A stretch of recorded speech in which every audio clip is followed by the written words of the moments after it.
Maître Hervé Diakessé, bonjour. Bonjour. Vous n'êtes plus à présenter, vous êtes avocat, un acteur très engagé dans la scène politique mais aussi juridique ici en République démocratique du Congo. Aujourd'hui, l'actualité reste focalisée sur la problématique de changement. Certains parlent de modification ou de révisitation de la loi fondamentale, de la Constitution congolaise. D'abord, vous, en tant que juriste, mais aussi, puisque l'un de vos membres du comité laïque de coordination a fait une proposition de changement de constitution, mais vous d'abord, en tant que juriste, en tant que citoyen congolais, en tant qu'acteur politique, quelle est votre lecture par rapport à cette situation? Est-ce que faudrait-il aujourd'hui qu'on puisse changer, réviser ou modifier la constitution congolaise? Alors d'abord, nous précisons une chose. Dans le cadre du comité laïque de coordination, nous ne sommes jamais réunis sur une question relative au changement de la Constitution. Mais le professeur Ndayouel est un brillant intellectuel de notre pays. En tant que tel, il est libre de pouvoir faire n'importe quelle proposition, puisque tout Congolais a le devoir de pouvoir réfléchir éventuellement sur l'amélioration de la situation de notre pays. Et notamment, lui a choisi les biais ou la voie constitutionnelle pour proposer des choses qu'il estime être dans le sens de l'amélioration du pays. Donc je ne parle pas en tant que porte-parole du CLC, parce que le CLC en tant que tel n'est pas concerné par cela. Mais aussi voilà, en tant que juriste, moi je trouve que c'est un faux débat. Il n'a pas lieu d'être. Non pas que la réflexion du professeur soit non pertinente, néanmoins dans le contexte actuel, d'abord le contexte est biaisé, puisque nous sommes à l'orée du processus électoral et qu'en règle générale, très souvent, nous l'avons connu aussi lors de la fin des 2 mandats constitutionnels du président Kabila, beaucoup d'arguments commençaient à surgir pour le changement de la Constitution parce qu'on s'est retrouvé dans les verrous qui limitaient la fin de mandat et qui limitait aussi le fait que le président Kabila ne pouvait plus se représenter. Et du coup, c'est la même ancienne qui surgit, c'est une constitution des belligérants, ce qui est faux, c'est une constitution qui ne répond pas aux attentes des populations, ce qui est faux, et je vais le démontrer tout à l'heure. C'est une constitution qui prétend céder nos terres et notre souveraineté, on ne sait par quelle magie, donc en fait beaucoup d'arguments, c'est une constitution difficilement réformable. Ce qui est faux, parce que la Constitution prévoit en son sein les mécanismes de ces réformes. Ce qu'elle interdit, c'est la durée, la limitation des mandats présidentiels. Ce qu'elle interdit, c'est aussi modifier la forme républicaine de l'État. Donc voilà en réalité le contexte. Donc ce qui fait qu'une réflexion qui aurait pu s'analyser de manière dépassionnée surgit dans un contexte qui malheureusement devient propice en réalité à torpiller le fruit d'un référendum et le fruit issu d'un accord de paix. Et aussi, malheureusement, du fait de la personnalité du professeur Ndayouel, par ricochet, à remettre en cause peut-être les sacrifices des martyrs du CLC qui notamment s'étaient levés pour faire face aux velléités des changements de la Constitution.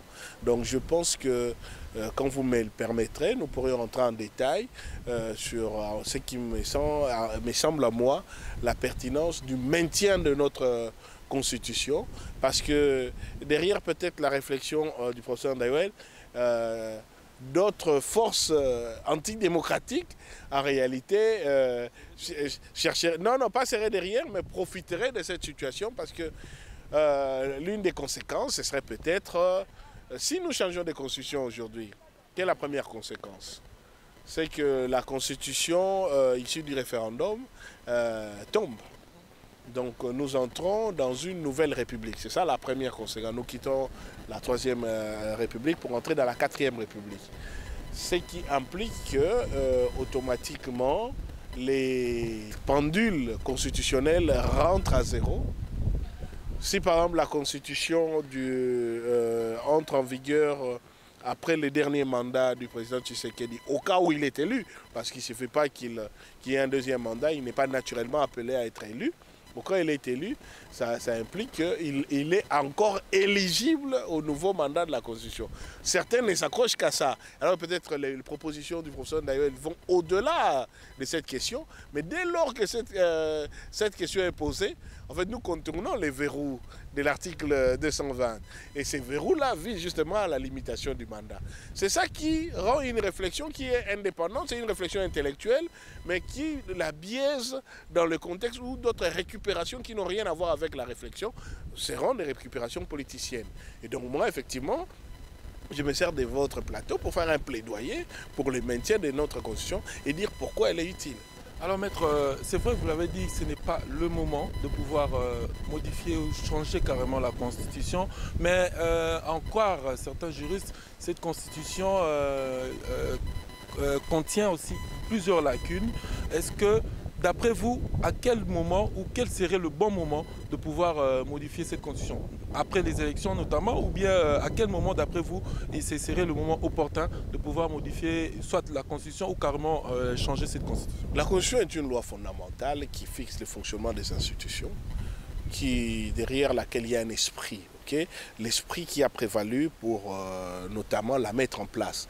Les réponses juridiques, les réponses institutionnelles, les réponses du fonctionnement de l'État qu'elle a entendu apporter. Et quels étaient les questionnements et quelles étaient les causes qui ont justifié qu'elle fonctionne. Si d'abord nous répondons à ces questions, alors on peut parler de changement. Et puis la Constitution, on ne la change pas ad nutum par la volonté. C'est une loi fondamentale. C'est qu'il faut vraiment des circonstances graves, des circonstances qui ont peut-être justifié sa mise en place. Et c'est ou que des éléments nouveaux et non quelques difficultés liées au fonctionnement démocratique qui, de temps en temps, peut-être gênent certains individus qui veulent entrer dans une allure autocratique. Alors maintenant, ce qu'on veut modifier, ce n'est pas tellement la Constitution que la volonté du peuple de vivre dans la démocratie.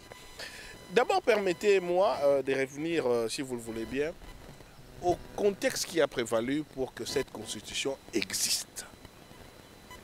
Ça me permet d'ailleurs de répondre à un argument, ce n'est pas un argument nouveau. Même les kabylistes l'avaient utilisé, aujourd'hui, curieusement, les fascistes l'utilisent, mais en fait, tous qui sont au pouvoir, lorsqu'ils sont bloqués dans leur velléité de se maintenir, utilisent pour, en réalité, changer la Constitution. Ils nous disent que c'est une Constitution des belligérants. C'est une Constitution des Sun City. C'est faux! Archi faux. La Constitution des belligérants, celle qui était issue de Sun City, c'est la Constitution de la transition. C'est 1+4. Celle-là, oui. Pourquoi? Parce qu'elle était l'issue d'un compromis politique, d'un accord de paix. Il fallait permettre que tous les belligérants puissent travailler ensemble, réunifier les territoires, travailler de manière neutre pour mettre en place les élections en élaborant des lois consensuelles au sein d'un Parlement où toutes les composantes et entités se sont retrouvées. Et c'est l'une des rares constitutions qui a prévu parmi ces institutions une structure étrangère qui accompagne le fonctionnement de l'État. On appelait le Comité international de l'accompagnement de la transition, les CIAT, où il y avait les partenaires au développement, il y avait la MONUC, actuellement MONUSCO, pour la faire fonctionner. Ça, c'était la constitution des belligérants.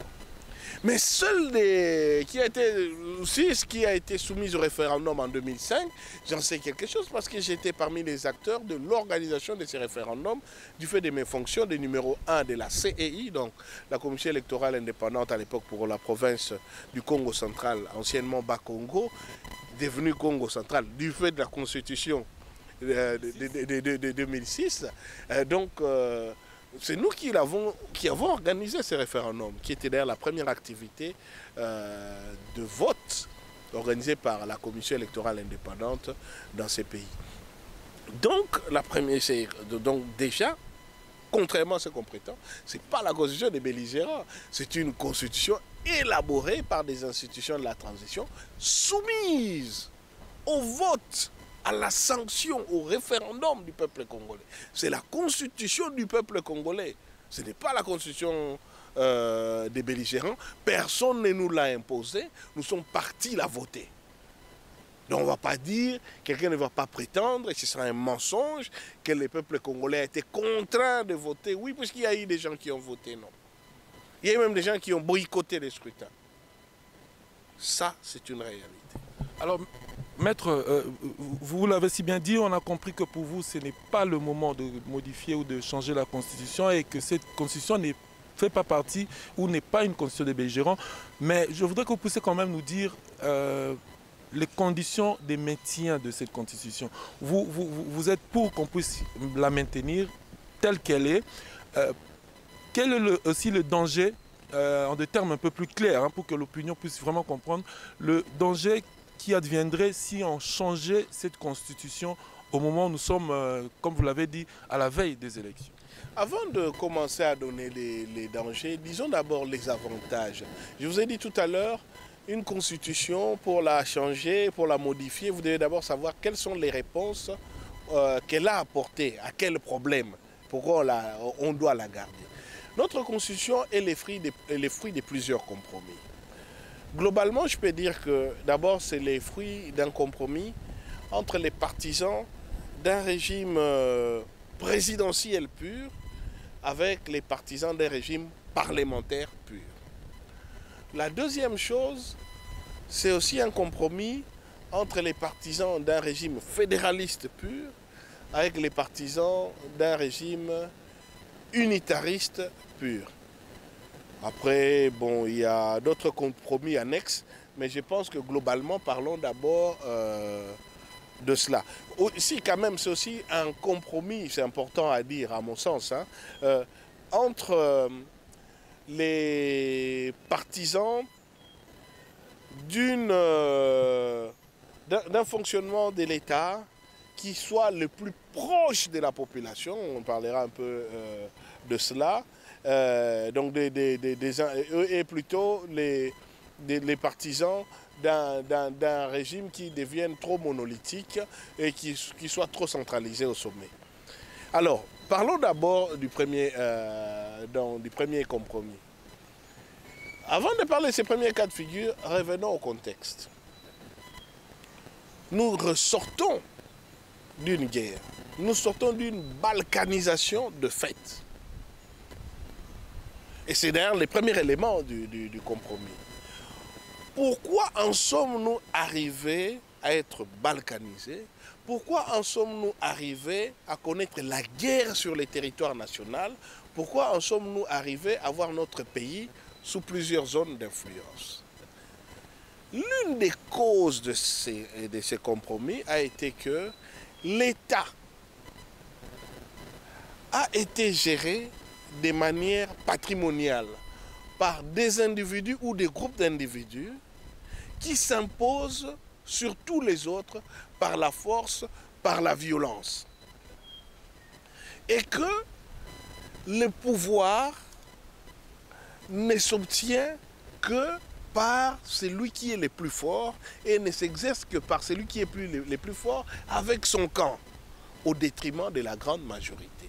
Cela a révolté les autres qui ne pouvaient plus fonctionner dans un système d'intolérance, dans un système d'encensement et de culte de la personnalité, dans un système où on emprisonne les opposants, où on en exile d'autres, où on les empêche de s'exprimer. Et donc, la seule manière de résoudre ces problèmes, c'est que le pouvoir ne doit plus être au bout des armes, mais le pouvoir doit être issu des urnes, par voie démocratique et électorale, et des élections qu'on a définies, libres, démocratiques, transparentes, organisées par une structure autre que celle du pouvoir et indépendante du pouvoir. Ce qu'on voulait d'une commission électorale indépendante. On l'appelait nationale indépendante pour la distinguer de la commission de la transition à laquelle j'ai fait part. Donc voilà déjà le premier compromis. L'un des éléments fondamentaux de cette constitution. Qui nécessite qu'on puisse maintenir. On doit maintenir, pourquoi? Parce que cet élément n'avait pas été respecté. Je vous ai dit, une constitution apporte des réponses à des questions. une problématique. Si cette réponse est là et que vous la changez, vous revenez à la problématique initiale. Tous les problèmes que nous avons sur la légitimité des institutions, c'est le non-respect de ces premiers éléments de compromis. Tout le monde a voulu avoir une CENI à sa sauce, avec un président qu'il dirige, pour avoir des résultats qui lui plaisent. Résultat des courses, jusqu'aujourd'hui, illégitimité des institutions, crise politique à répétition, dialogue sur dialogue, compromis sur compromis, débauchage s'il le faut, et le pays n'avance pas. Pourtant, à Sun City, nous avions dit, le problème n'est pas la Constitution, le problème c'est le non-respect de la Constitution. Donc ça, c'était le premier compromis. Et l'autre compromis, c'est entre les partisans d'un régime présidentiel pur, donc à l'américaine, ou les partisans d'un régime parlementaire pur, un peu à l'anglaise, c'est l'ancêtre du parlementarisme, ou à la sud-africaine, peut-être à l'angolaise, encore moins parce que à la sud-africaine, à l'angolaise, le président de la République n'a pas que de pouvoir symbolique, ou encore à l'israélienne, où il y en a un parlementarisme pur. Okay? Donc dès le départ, il y a eu ces deux tendances. N'oubliez pas que lors de la CNS, le projet de la constitution de la CNS était un projet parlementariste pur, avec un président de la République qui a des rôles symboliques, mais ce n'est pas lui qui dirige les pays. Donc ça a été incompris. Pourquoi? On pensait à Mobutu, qui a incarné un régime présidentiel pur, qui a basculé vers ce qu'on appelle les césarismes, où en réalité les partis États, le pouvoir de l'homme fort, plus que sur les institutions. On ne voulait plus de ça. Mais l'autre côté aussi, on s'est dit, mais si on va dans les parlementarismes purs, on risque d'être toujours exposé à ce qu'on appelle l'instabilité des institutions. Parce qu'il suffit que la majorité parlementaire change, il suffit qu'un groupe se retire de la majorité parlementaire, donc le Premier ministre tombe, et avec lui le gouvernement, et avec tous les problèmes, voilà, avec plusieurs conséquences. Avec tout ce qu'on a comme problème, il faut quand même que certaines institutions demeurent stables. Et alors, dans ce cas, il faut donner au président de la République qu'il ne puisse plus se mêler du quotidien de l'État, parce que ça c'est le rôle du gouvernement, mais qu'il ait suffisamment de légitimité pour qu'il puisse, lui, être l'arbitre du bon fonctionnement. Il doit veiller au bon fonctionnement des institutions, au respect de la Constitution, avec des domaines qui lui sont propres et des domaines de collaboration avec le gouvernement. Dans ces cas, ce président de la République doit être issu du suffrage universel. Donc il doit appartenir à une majorité distincte de celle du Parlement, pour qu'il ne dépende pas des changements qui peuvent voilà, parlementaires. Ça concerne le chef du gouvernement, qui est le chef de la majorité. Ça, c'est la première conséquence. Voilà pourquoi le président est élu au suffrage universel. Mais, pour qu'il ne puisse pas avoir un gouvernement godillot, un gouvernement qu'il peut balayer à la manière de Mobutu et ses remaniements, il faut qu'il y ait une majorité parlementaire qui contrôle le gouvernement et qui a le pouvoir de renverser les premiers ministres ou de sanctionner des ministres sans l'aval du président de la République. Parce que ces gens sont politiquement responsables devant l'Assemblée nationale qui, elle, est l'émanation du peuple. Donc nous avons un président issu du suffrage universel sur l'étendue du territoire national. Et nous avons aussi des députés issus du suffrage universel, mais au prorata des circonscriptions dont ils sont issus, qui contrôlent le gouvernement. Donc voici, si vous voulez, le deuxième compromis. Parce que nous ne voulons plus d'hommes forts, d'hommes providentiels, que les gens vont commencer à encenser, comme si c'est le créateur de tout ce qui est fait sous son impulsion, le pays n'a jamais existé avant lui, rien n'a jamais été avant, sans lui rien ne vaut. Non, ces gens-là, on n'en veut plus, c'est du charlatanisme politique. Maintenant, ce qu'on veut, c'est des États forts, avec un équilibre entre le rôle du président de la République, chef de l'État, et le rôle du Premier ministre, chef du gouvernement. Très bien, maître, on a très bien compris. Vous avez très bien expliqué tous ces acquis, ces avantages qui concourent avec l'actuelle constitution. On va quand même parler de vous. Vous êtes candidat, puisque les hommes... Non, il reste un dernier élément, s'il vous plaît, pour que vous compreniez la dernière réponse, ça va être rapide. Les derniers compromis aussi, c'était entre les fédéralistes et les unitaristes. C'est important, ça, pour dire quelles sont les réponses que notre constitution a voulu apporter. Vous voyez ? Les gens avaient peur que si nous allons au fédéralisme directement, nous allons aboutir à la sécession. Mais depuis que nous sommes aussi dans l'unitarisme, nous réalisons qu'en réalité, le Congo profond n'avance pas parce que les décisions les plus importantes doivent être prises à Kinshasa. Vous voyez même des députés provinciaux venir réclamer même leurs émoluments auprès du ministre des Finances. Aucun État, un État aux dimensions continentales n'a pas besoin que si on doit réparer un pont à Kipushi, de venir demander à M. Nicolas Kazadi. N'a pas besoin que si on doit arranger, je ne sais pas moi, ou construire un hôpital à Kinzamvouete, à Makaïmvouabi, ou bien à Païkungila, il faut venir à Kinshasa. C'est une aberration. Vous imaginez que si on doit aujourd'hui construire un pont en Suède, on doit aller à Bruxelles poser la question. Mais notre pays a les dimensions de l'Europe occidentale. Mais nous avions quelque chose dans l'histoire politique de notre pays, chat échaudé craignant l'eau froide, c'est que nous avions commencé par le fédéralisme et on a eu la sécession. Les gens ne pensent qu'à la sécession du Katanga, mais il y a eu la sécession du Sud Kasaï aussi, avec Alongidi Tunga Mulopwe. Donc pour consolider l'unité nationale et du fait que nous revenions d'une balkanisation avec la guerre de 98 qui a amené les pays en 4 administrations distinctes, donc on a dit, nous trouvons un compromis. Reconnaissons aux provinces de plus en plus des pouvoirs qui leur sont propres. Avec la décentralisation, et en fait c'était vraiment une sorte de régionalisation, où ils ont leurs élus, avec des gouverneurs issus de la majorité au niveau de l'Assemblée provinciale. Comme ça, ils ont aussi leur propre budget. Par contre, les entités territoriales décentralisées auront aussi leur autonomie avec leurs ressources. Et on va créer une caisse de péréquation. 40% des revenus issus du fonctionnement des provinces. Non. C'est ça encore les galvaudages des problèmes ici. Et je vais répondre au chef de l'État qui pense que la solution c'est de nommer des gouverneurs. Non, c'est une fausse solution. Ça, ou bien la territoriale des non-originaires. La question n'est pas là parce que la Constitution n'a pas interdit à un non-originaire d'être candidat où il veut. Comme à l'époque du maréchal. Non, mais même aujourd'hui, on n'a pas dit que pour être candidat gouverneur au Kasaï, il faut être kassaïen. C'est un faux problème.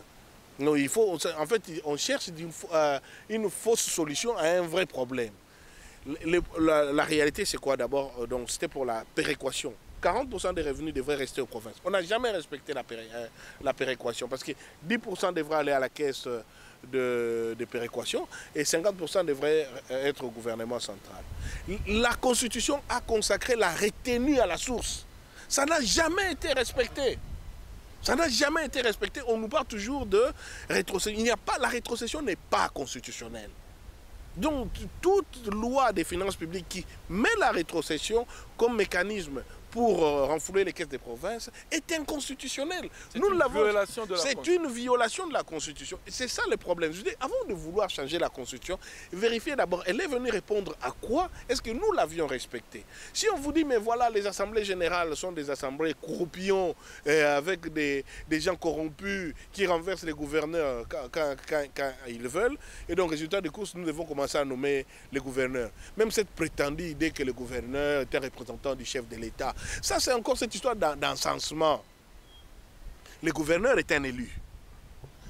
Les groupes les fameux G13 là, avec la société civile, qui voulaient renforcer la loi électorale. La problématique des gouverneurs des assemblées provinciales n'est pas liée à la Constitution. C'est lié au respect des règles démocratiques et des règles électorales. On avait proposé dans les réformes électorales, pourquoi est-ce que les gouverneurs, dès le départ, ne viendraient pas sur base d'un ticket fermé? Ça veut dire quoi? Dès le départ, pendant les élections actuelles, les aspirants gouverneurs vont avec des députés provinciaux déjà postuler sur base d'une liste. Donc les gens, quand ils votent, savent déjà que celui-ci, nous le votons parce qu'il est dans la liste des X qui sera déjà candidat gouverneur. Comme ça, les majorités seront clairement établies et on saura déjà que celui qui arrive a déjà sa majorité. Merci. Ça n'a rien à voir avec tout ce que nous prétendons. On est vraiment pris par le temps. Je vous en prie, maintenant. 5 minutes. Okay. On va parler quand même de vous, maître Hervé Diaké, si vous êtes candidat à la députation nationale. pour la circonscription électorale de la Lukunga. Beaucoup émettent de doutes sur la tenue des élections au mois de décembre prochain. Vous, est-ce que vous êtes confiant et rassuré sur l'organisation de ces élections? Et pourquoi êtes-vous candidat? Pourquoi la population de Lukunga doit vous faire confiance? Alors, confiant dans l'organisation des élections, non, parce que ce qui est en train de nous être préparé là, ce n'est pas des élections qui soient libres, crédibles et transparentes, dans la mesure où le fichier n'a toujours pas été audité, nous n'avons aucune idée des chiffres. Donc ça peut vous paraître paradoxal. Pourquoi malgré ça, nous décidons d'avancer? Parce que les élections ne sont pas la propriété de M. Kadima, ni la propriété du président Tshisekedi. C'est l'exercice de notre souveraineté. Et en tant que citoyen congolais, le Congo c'est comme notre bien commun, c'est comme notre parcelle familiale. Ce n'est pas parce que quelqu'un a volé les clés de la parcelle et il le met à l'entrée chien méchant que je vais m'empêcher d'entrer chez moi. Je prendrai mes précautions, mais je vais entrer. Ils ont organisé un système pour rendre les élections hostiles, pour nous faire peur, afin qu'ils puissent avoir les résultats qui leur plairont. Mais parce que nous n'entrons pas là pour rendre service au président Tshisekedi qui sera candidat ou à Denis Kadima, nous entrons pour exercer nos droits dans notre propre parcelle et mobiliser la population au cas où ils vont encore entrer dans la tricherie. Pourquoi cette population de Lukunga doit vous faire confiance? Parce que j'ai combattu pour elle. Et j'ai combattu pendant que je n'étais ni élu ni quoi que ce soit. J'ai combattu notamment pour les dossiers du rap. Et ça, ce n'était pas que pour Lukunga ou pour mes partisans. J'ai combattu pour tous les Congolais. Parce que le RAM, c'était une injustice. RAM, c'est du vol. Et la population doit me considérer comme celui qui portait déjà sa parole, alors que je n'étais pas au niveau institutionnel.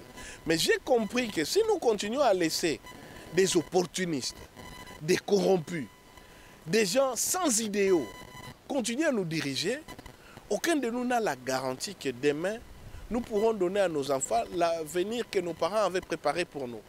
Qu'ils pourront encore trouver du travail, qu'ils pourront même étudier. Et s'ils étudient, ils trouvent du travail. Et s'ils trouvent du travail, ils seront payés. La manière dont le pays est en train d'être dirigé. Quand on n'a pas d'eau, l'eau concerne l'union sacrée, vous concerne, me concerne, ça concerne tout le monde. Nous avons toujours des gens qui nous expliquent pourquoi ça va mal et on nous demande d'applaudir.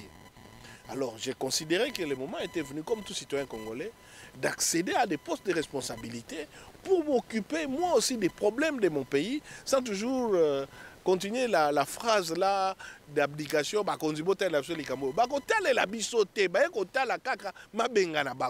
bien, maître.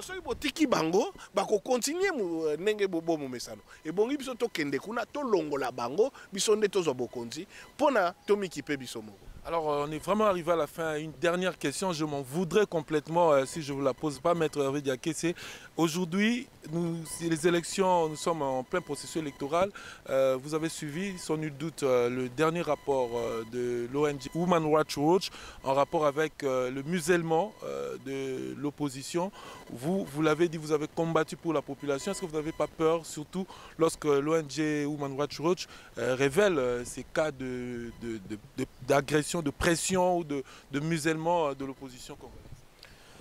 Quand j'ouvre ma Bible chaque jour, je me rends compte que s'il y a vraiment un passage qui est répété quotidiennement, au moins 365 fois dans la Bible, ce qui est 365 jours dans l'année, c'est « n'aie pas peur, ne crains rien ». Et je me rappelle quand le pape Jean-Paul II a pris le pouvoir, c'est le message aussi qu'il y a là lancé, « n'aie pas peur ». La seule chose qui me fasse peur, c'est la peur elle-même. Parce que si Nelson Mandela avait eu peur, aujourd'hui les peuples sud-africains seraient toujours dans l'esclavage de l'apartheid. Si les pères de l'indépendance, les Kasavubu et les Lumumba, alors que le pays était entre les mains des coloniaux, avaient eu peur, nous ne serions pas indépendants. Si les 13 parlementaires, sous la domination du parti État, il n'était que 13, ont bravé le maréchal Mobutu pour lui dire on ne veut pas le culte de la personnalité. On veut que les ressources de l'État profitent au peuple. On ne veut pas que quand tu fais ton travail, on puisse croire que tu nous rends un service. On ne veut pas que quand on ouvre de l'eau dans le robinet, l'eau sort, on commence à applaudir que c'est grâce à toi. Parce que c'est ton devoir, tu es payé pour ça. On ne veut pas que l'État fonctionne comme si il n'y a que toi, ta famille et tout ce qui vient t'aduler. Le pays nous appartient, les ressources nous appartiennent. On veut que tu nous rendes compte de chaque argent, de chaque montant de l'argent que tu diriges. On veut que tous ceux qui sont sous ton autorité soient sanctionnés lorsqu'ils violent les droits de l'homme. On ne veut pas un pays caporalisé où les services de renseignement sont chargés de traquer les opposants. Si ces gens-là avaient eu peur, nous n'aurions pas la lutte démocratique qui a fait que le 24 avril 90, le maréchal Mobutu a demandé qu'on comprenne son émotion. Et moi, j'appartiens à cette race-là. J'ai peur d'avoir peur. Et par rapport au rapport, est-ce que vous pensez qu'il y a musellement de... Évidemment qu'il y a musellement de l'opposition. Si vous pensez le contraire, demandez à Délix Sesanga le jour où il a reçu une grosse pierre sur la tête parce qu'il est juste en train de circuler dans son pays pour dire qu'il est candidat président. C'était la population? C'est l'intolérance, c'est les discours. Quand le chef de l'État lui-même lance un discours en disant qu'il n'a pas de leçons de droits de l'homme à recevoir de qui que ce soit, il n'a pas de leçons de démocratie à recevoir de qui que ce soit. Et après, résultat des courses, il y a des opposants qui ont été enlevés sur les tarmacs de l'aéroport. Après, on a Feu Chéribin Okende qui est assassiné, dont l'autopsie a été, depuis qu'il a été rendu public, on n'a pas toujours de suite au parquet.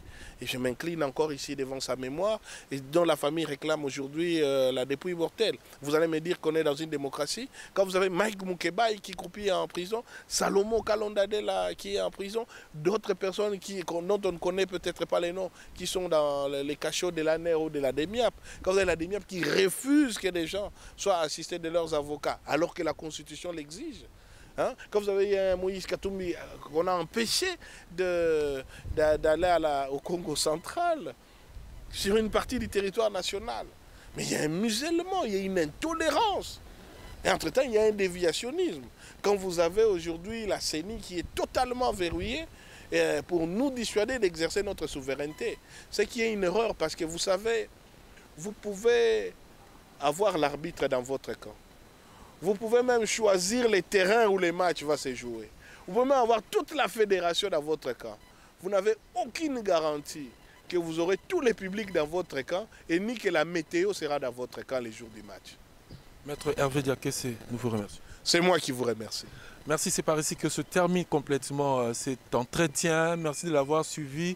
Dites grand merci à toute l'équipe technique qui nous a accompagnés, Percy Benza, Yannick et Patrick Kikaï. Le rendez-vous est donc pris pour un prochain numéro sur la même heure et avec le même plaisir. Au revoir.